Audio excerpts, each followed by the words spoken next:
né? Mas pega a sua Bíblia, eu creio muito nessa oração. E diga comigo assim, repita comigo, levante. Eu creio na Bíblia. Ela é a palavra de Deus. Ela é a revelação de Deus. Eu vou ouvir o que ela diz.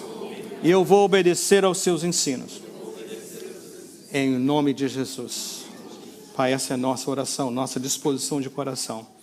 Estamos encerrando uma série de mensagens chamadas de Detox. Uma jornada de purificação espiritual. Tudo isso em preparação da chegada do domingo da ressurreição de Jesus. 40 dias.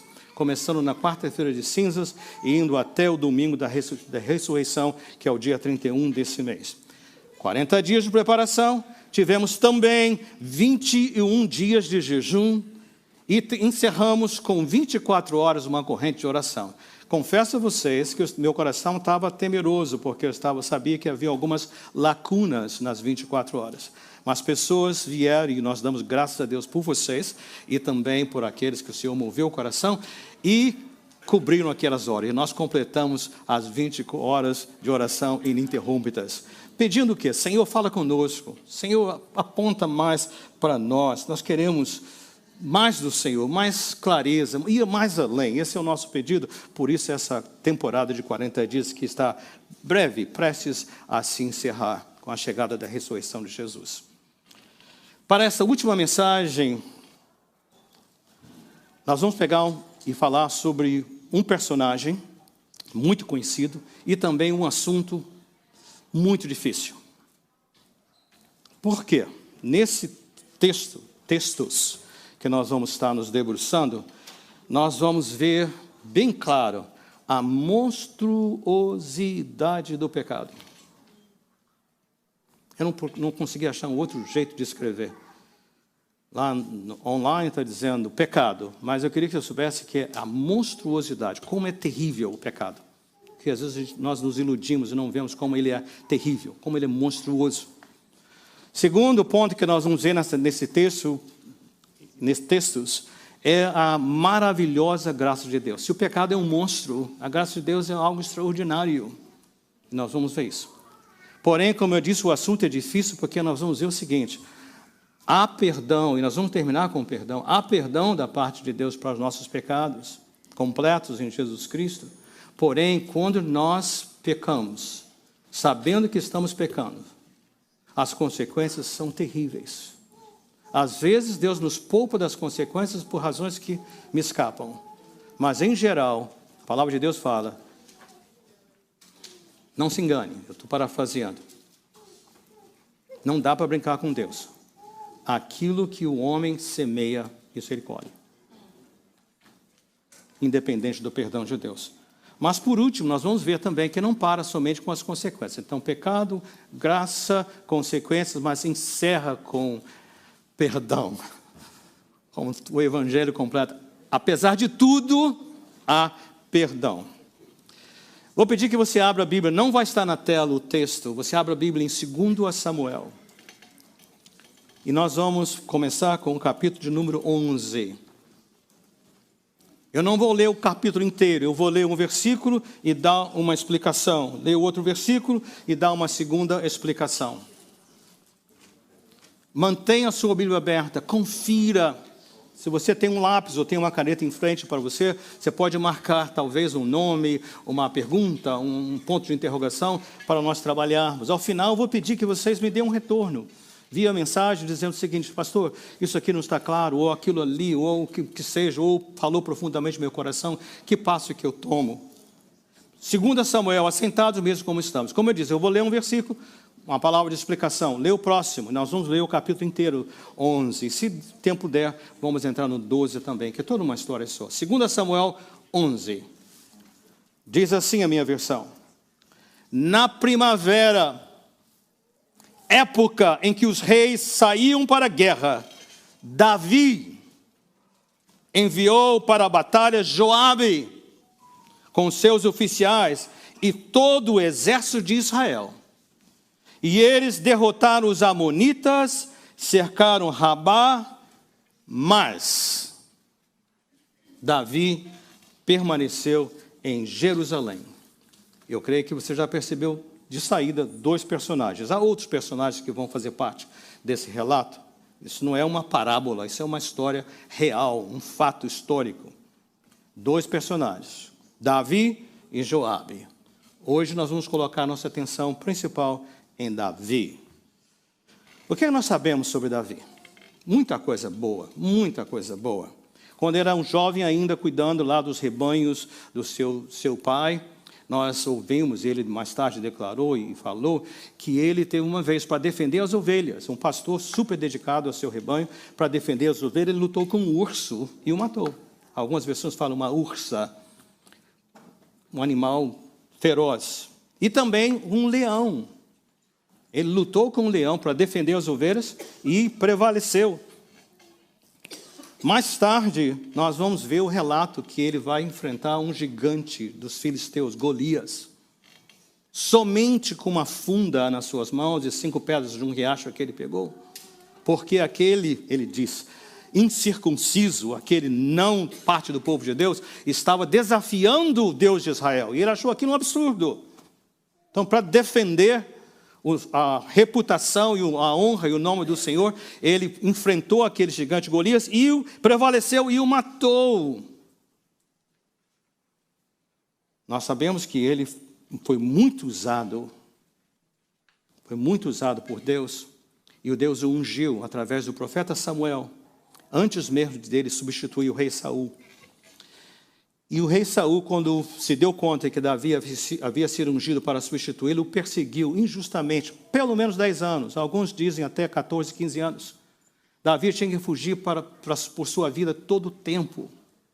Perseguição, mais de uma vez, pelo menos 2 concretas. Ele teve chance de... O Senhor entregou Saul nas mãos dele, mas ele disse, eu não posso tocar. Ele é ungido do Senhor, com todas as falhas. Então esse é o caráter desse homem. Eventualmente, quando ele se tornou rei, Saul havia sido derrotado e a Arca da Aliança, que era o símbolo da presença de Deus com o povo de Israel, desde Moisés, sempre aquele lugar especial da Arca.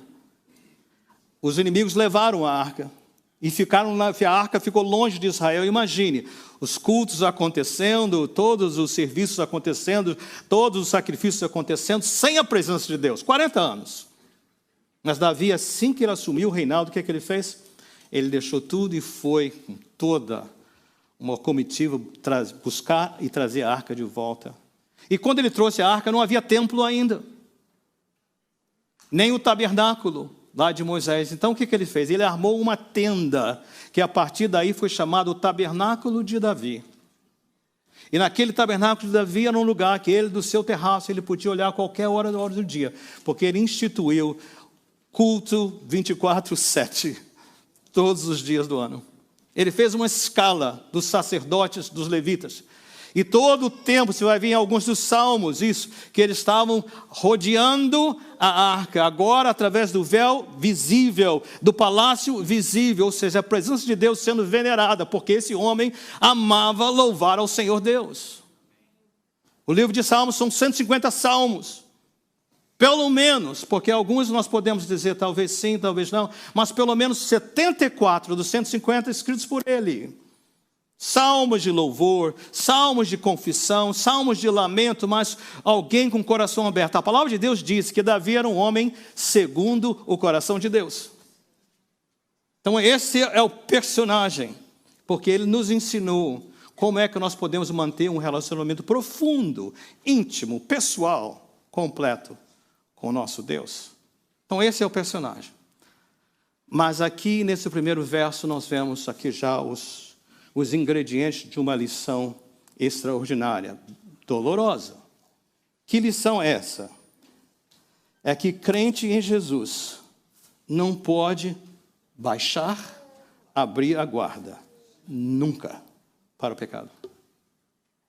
Se você for embora, não esquecer o resto, guarde essa frase. Crente em Jesus não pode abrir, baixar a guarda, nunca, para o pecado.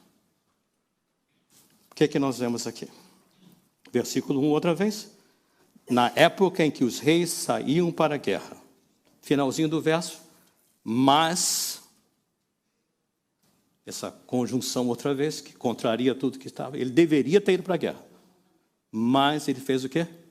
Ficou em casa. Permaneceu em Jerusalém. Ok, pastor, ok, às vezes a gente devia ter feito, talvez eu devia, mas não faz. Eu vou deixar você fazer um levantamento da sua vida, mas eu queria que você pegasse o seguinte: pecado nunca começa grande. Pecado sempre começa com alguma coisa tão irrisória, tão simples.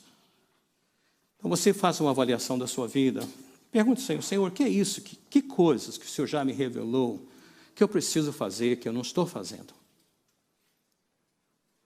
Que eu devia estar fazendo, mas não estou fazendo.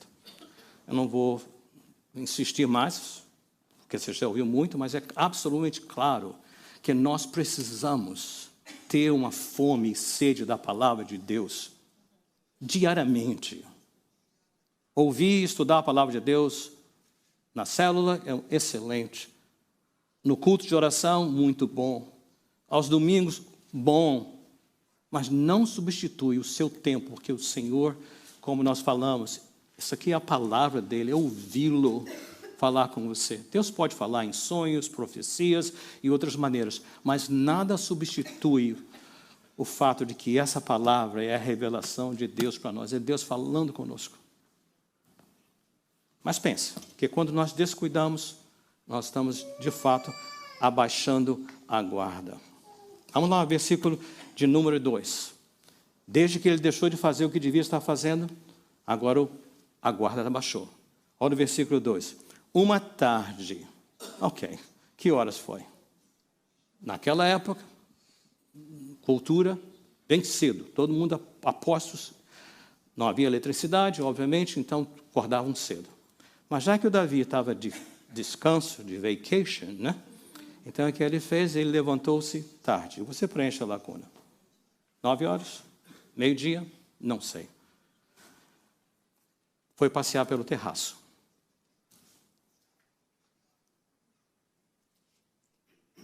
Do terraço ele viu uma mulher. Feia que dói. Foi isso? Muito bonita. Você já notou como o pecado opera? Lembra de Eva no jardim? Satanás deu a ideia. Ela olhou para o fruto, o que é que ela viu? Que era a boa e agradável. Preencheu os sensos. A gente não aprende, né? E viu uma mulher muito bonita. Para complicar, tomando banho. Você vai notar no texto que Batseba, como é o nome dela, vai ser mencionado bem pouco. Mais tarde, lá na genealogia de Jesus, quando se refere a ela, fala a mulher de Urias. O nome dela não aparece. O ponto não é que mulheres não são importantes. Ah, mas por que ela foi tomar banho lá fora? Por que ela foi lá, não sabia que o rei estava... Faça meu favor. O foco aqui, o holofote está no Davi. Nós não podemos racionalizar que por causa dos outros que pecamos. Ah, fulano me provocou. Não, para com isso.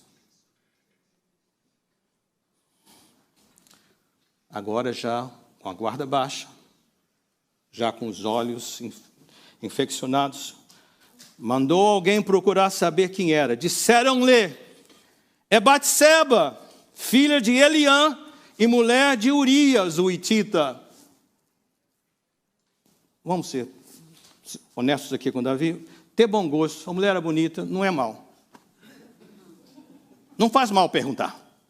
Quem sabe? Se naquele tempo havia...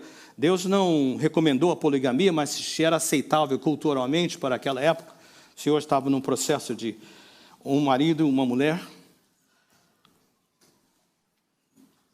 Ele podia talvez pensar, se ela for solteira, eu vou acrescentar mais uma das minhas mulheres, das suas muitas mulheres. Mas quando recebeu a resposta, eu creio que ele absolutamente tinha que ter parado e dizer, para com isso. Corrido para Deus, Senhor, misericórdia. E pedir socorro para resistir à tentação. Tinha que, mas ele não fez isso.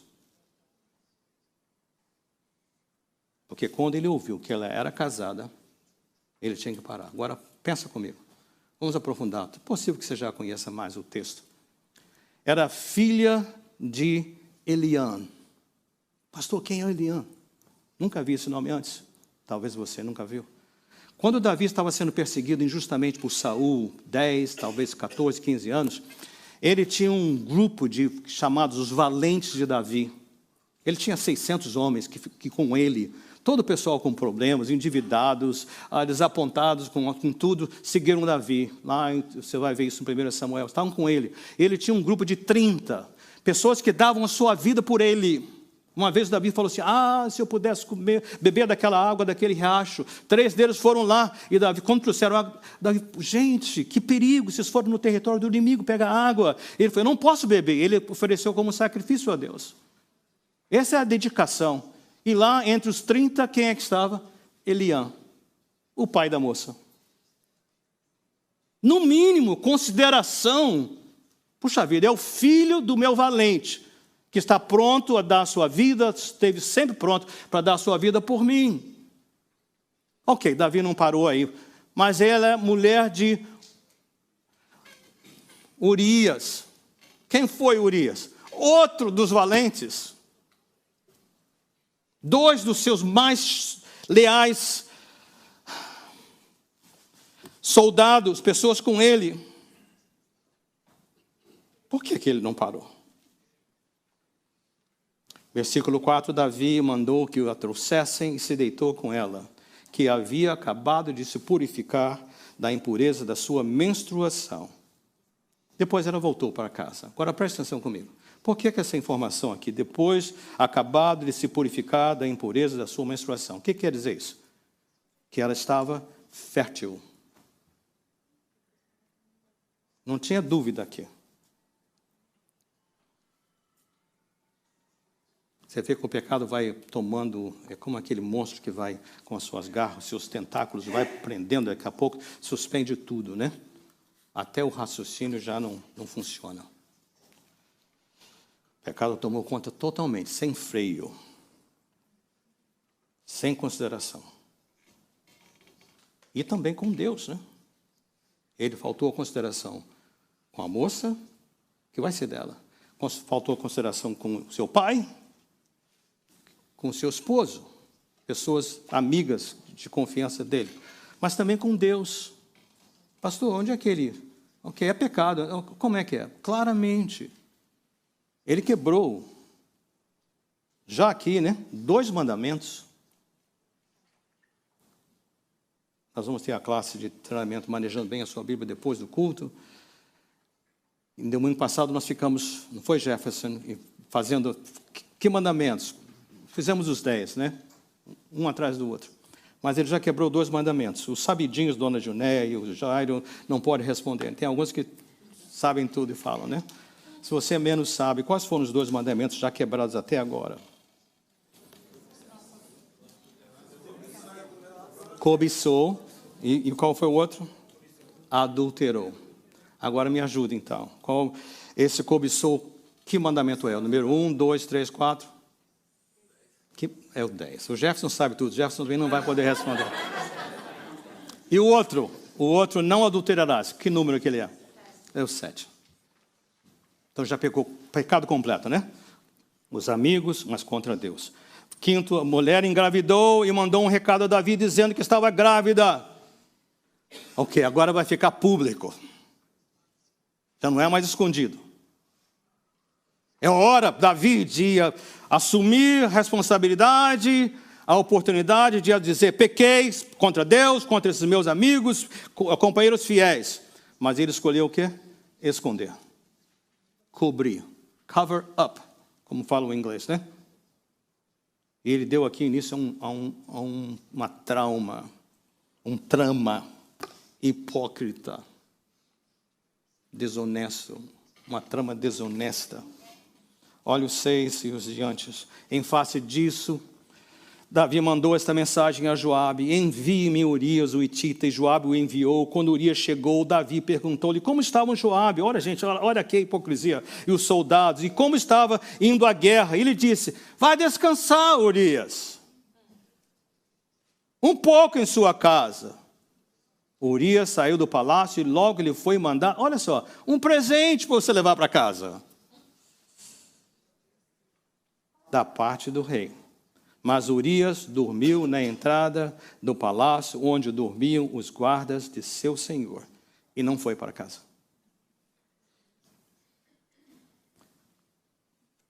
Nós estamos entre adultos aqui, não é? Para que ele mandou Urias para casa? Para cobrir o pecado. Por quê? Esse moço está na guerra há tanto tempo. Não vê a esposa há tanto tempo. O que vai acontecer quando ele chegar em casa? Vai se relacionar com ela, e aí vai pensar que a gravidez, né?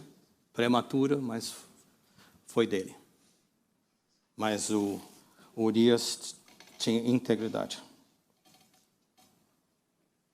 Vai descansar um pouco. Quando informaram a Davi que Urias não tinha ido para casa, ele lhe perguntou: depois da viagem que você fez, por que você não foi para casa? Olha a resposta do homem.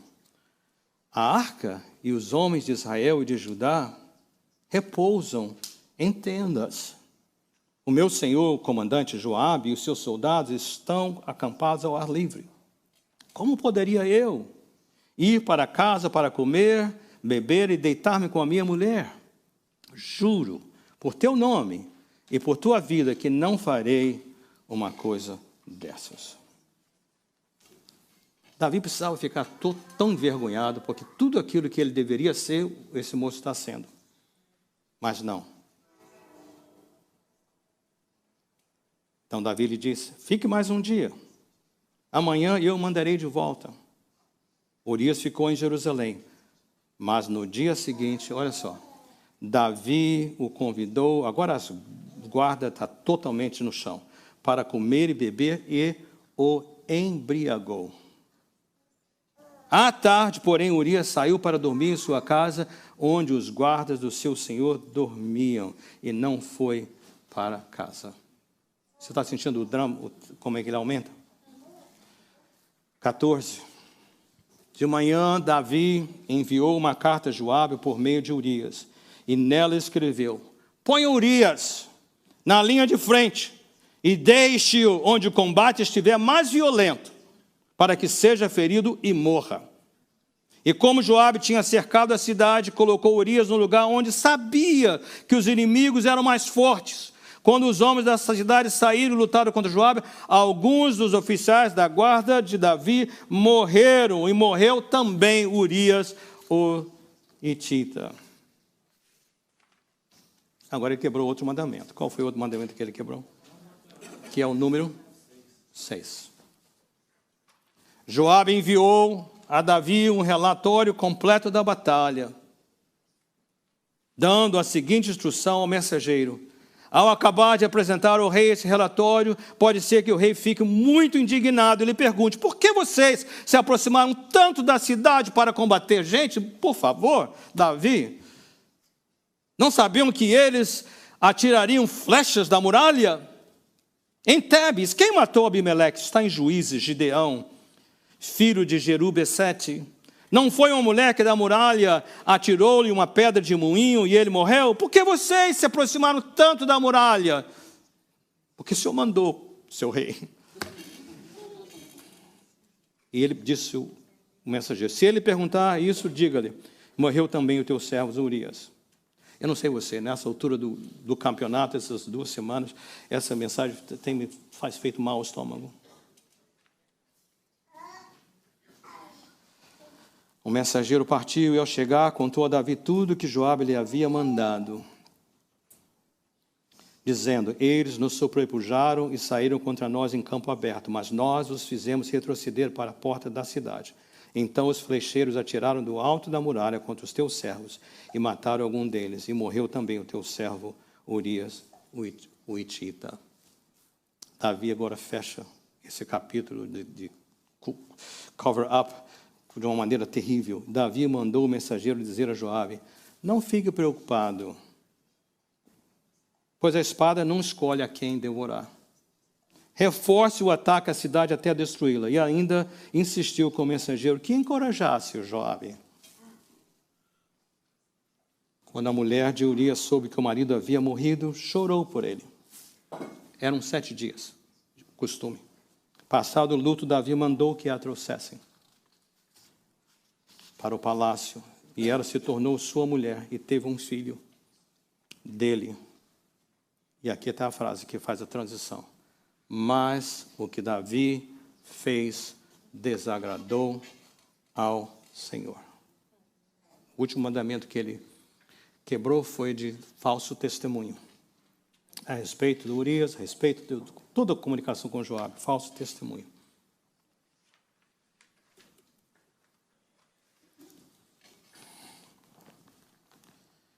Ainda em 2 Samuel,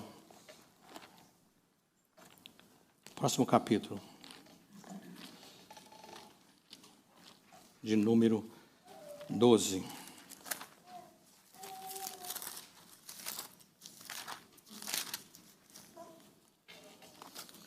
Agora, pensa na graça agora comigo. Eu creio que nós temos suficiente tempo, pelo menos, para eu poder alinhavar algumas coisas com vocês.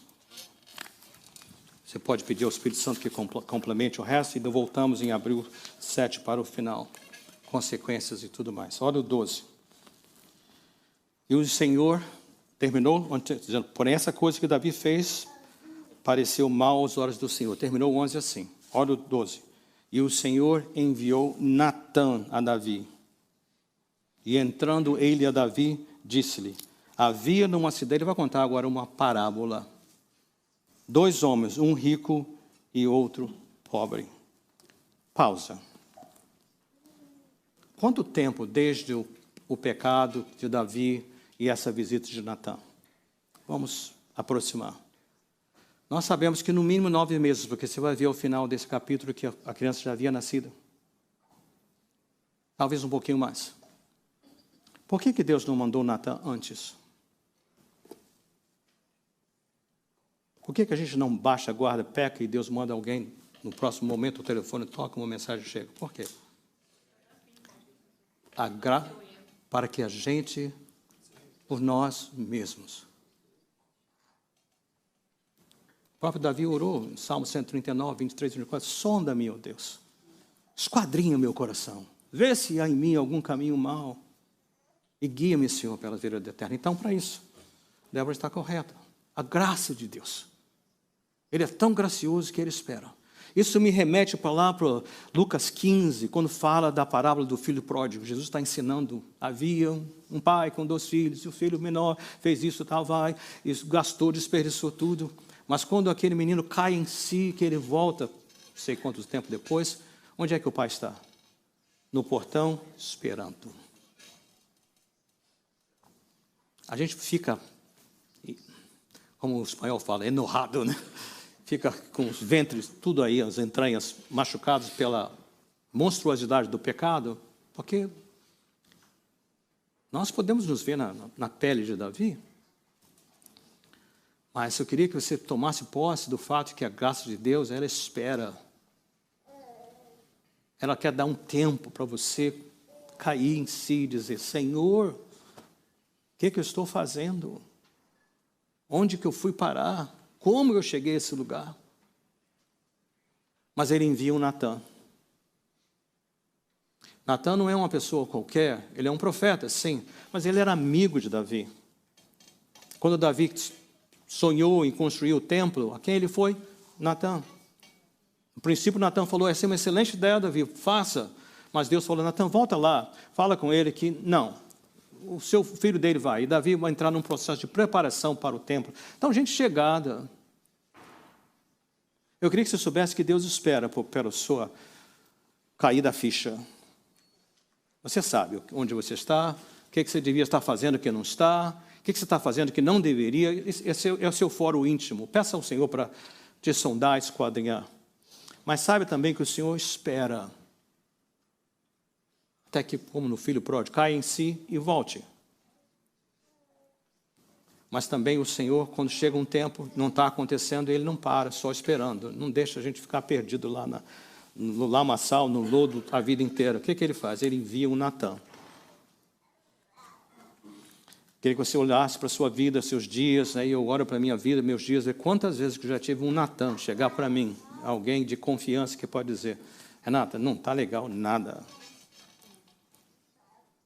Essa condição, essa postura, não convém a um filho de Deus. Ou talvez Deus tenha te colocado Natan, ou talvez você seja o Natan. Você está vendo alguém que, como Davi, abaixou a guarda. E para que não entre nas consequências, você pode ser a pessoa que Deus vai usar para chegar e dizer, olha, espera aí. É hora de parar. É hora de arrependimento. É hora de voltar. Pense nisso aí. Graças de Deus. É pelas suas misericórdias que nós não somos consumidos. Sua misericórdia se renova a cada manhã. Lembre, Ele dá um tempo para nós. Quando não dá, aí vem agora a chegada do indivíduo. Deixa eu me avançar um pouquinho mais. Ele começa com uma história. E a história é: o rico, havia uma cidade, 2 homens, um rico e outro pobre. Capítulo 12, versículo 1. O rico tinha muitíssimas ovelhas e vacas, mas o pobre não tinha coisa nenhuma, senão uma pequena cordeirinha que comprara e criara. E ela havia crescido com ele e com seus filhos, igualmente. Do seu bocado comia e do seu copo bebia e dormia em seu regaço. Ele a tinha como filho, era um pet, né? Não era mais nem uma ovelhinha. E vindo um viajante, ao homem rico deixou esse de tomar das suas ovelhas e das suas vacas para guisar para o viajante que viera a ele, e tomou a cordeira do homem pobre e a preparou para o homem que viera a ele. Por que Natan foi lá? Porque Deus mandou. Mas quando ele traz essa história para ele, Davi não captou que era uma parábola, porque ele não podia saber. Era a tentativa de Deus agora de abrir a consciência dele, ver se a ficha cai. Quem sabe que vai fazer, né? Mas por que ele foi a Davi? Só porque o Davi está em pecados? Também, porque Deus mandou, mas por uma razão. Naquela época não havia o que nós chamamos hoje de Suprema Corte. Você pode ir a um juiz municipal, você pode apelar para o estadual você pode apelar para a Corte Suprema do país. Por exemplo, aqui, né? Naquela época os reis eram a Suprema Corte.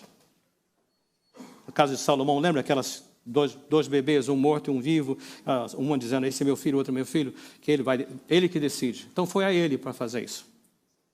Eu queria que você fosse para casa com o conforto da graça, mas com algumas questões que já começam aqui a aparecer para nós, o que está acontecendo, né? Então, quando ele chega a Davi, ele está trazendo para o rei dizer, é uma situação que aconteceu, o que é que nós fazemos? Davi rapidamente...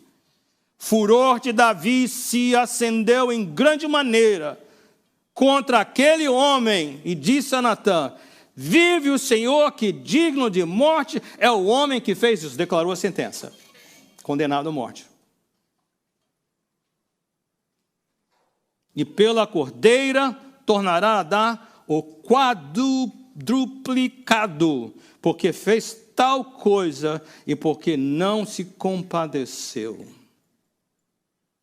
Então disse Natan a Davi, tu és este homem. Assim diz o Senhor Deus de Israel. E ele vai falar algumas coisas. Vou parar aqui e fazer algumas colocações para você. Deixar e a gente volta em abril 7, se Deus quiser. O que é que eu vejo aqui?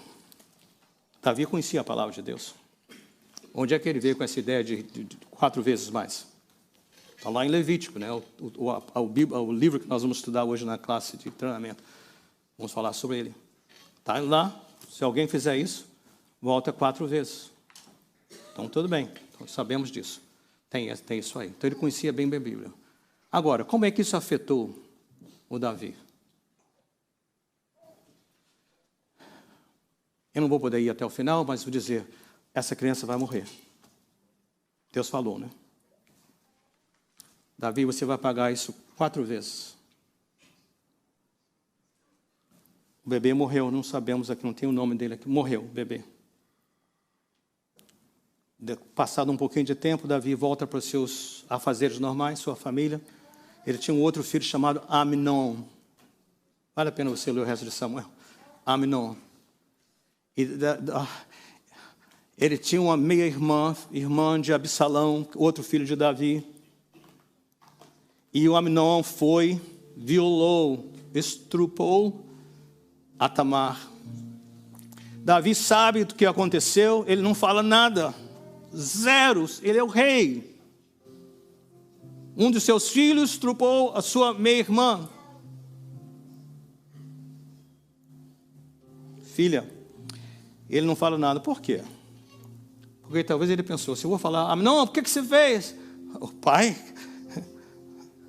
você fez muito pior que eu. O pecado faz isso, ele tira a nossa autoridade. Ele corta a gente pelas pernas. Ficou quieto. Mas o seu irmão Absalão não ficou. O irmão de Amnon não ficou. O irmão de Tamar não ficou. O que ele fez? Ele matou Amnon. Então, um bebê morto, Amnon morto. Passado não muito tempo, o que Absalão faz? Ele se insurge contra o pai. E ele assume o reinado. Davi tem que fugir. Você vai se lembrar que ele vai pegar as mulheres concubinas de Davi, no mesmo terraço que Davi fez, lá, viu Batseba, ele vai ali também dessecrar, violar todas as mulheres de Davi, para o povo saber. Mas Davi se rebelou e ele não conseguiu vencer a batalha. E o mesmo Joabe, esse comandante, companheiro de trama de Davi, o que é que ele faz? Mata o Absalão. O Davi falou, por favor, não mate o menino, não mate o menino. Olha como ele já está comprometido. Mas ele mata. Então nós temos o bebê, Amnon, Absalão. Falta um. Davi, já na sua cama na velhice, prestes à morte, elege Salomão para sucedê-lo. Mas um outro irmão chamado Adonias quer o lugar, se levanta. Então o que é que Salomão faz? Ele mata o Adonias. Uma vida, 4 vidas. Eu sei que é ruim terminar assim, mas eu queria que você pensasse o seguinte comigo. Olha o preço altíssimo. Por um momento de comer de uma fruta no jardim, desesperadamente. Olha só a nossa condição até hoje. Preço altíssimo. Não vá embora com desespero na alma, porque tem notícias boas para terminar. Consequências existem. E há uma outra que eu volto em abril para enfatizar. Mas eu queria que você soubesse o seguinte. Natan declarou, você não morrerá. Você vai sofrer consequências, mas você não morrerá. Por que não? Porque naquela corte de Davi, havia um culpado que autocondenou-se. Mas uma outra corte, mais de 1000 anos depois, havia um inocente que ficou diante do juiz e foi condenado à morte, sendo inocente. A gente tem que ter uma posse disso. Nossas terríveis falhas nos trarão consequências. Não peque, porque o preço é altíssimo. Mas saiba que aquilo que Jesus conquistou na cruz, por você e para mim, é inegociável, irreversível. Não é licença para andar errado. A graça do Senhor, ela espera, ela envia o Natan, ela age. Então, por favor, não abaixe a sua guarda. Mas tome posse do fato que em Jesus nossos pecados estão perdoados. E por isso nós não vamos deixar de usufruir a vida eterna. Fique de pé comigo. Como eu pedi, se você puder, me mande uma mensagem, dizer, pastor, o Espírito Santo falou no meu coração isso, ou aquilo outro. Tá? Alguma coisa que encoraje você, me anime, eu posso animar você. Mas tome posse desses fatos. Monstruosidade do pecado, graça maravilhosa, consequências inevitáveis. Oh, aleluia, que amor sem limites que nos perdoa nas piores das condições.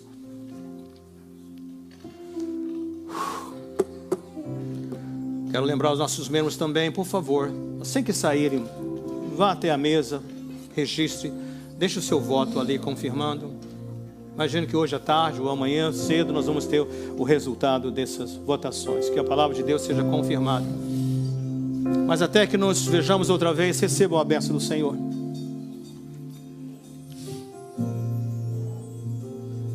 Que o Senhor vos abençoe. Que o Senhor vos guarde. Que o Senhor sobre vós levante o seu rosto e tenha misericórdia de vós. Que o Senhor sobre vós levante o seu rosto e vos dê a paz e o amor de Deus, o nosso Pai, a graça do Senhor Jesus Cristo, a comunhão e consolação do Santo Espírito de Deus seja com cada um de vocês, agora e para todo sempre. Amém. Vamos em paz, povo de Deus.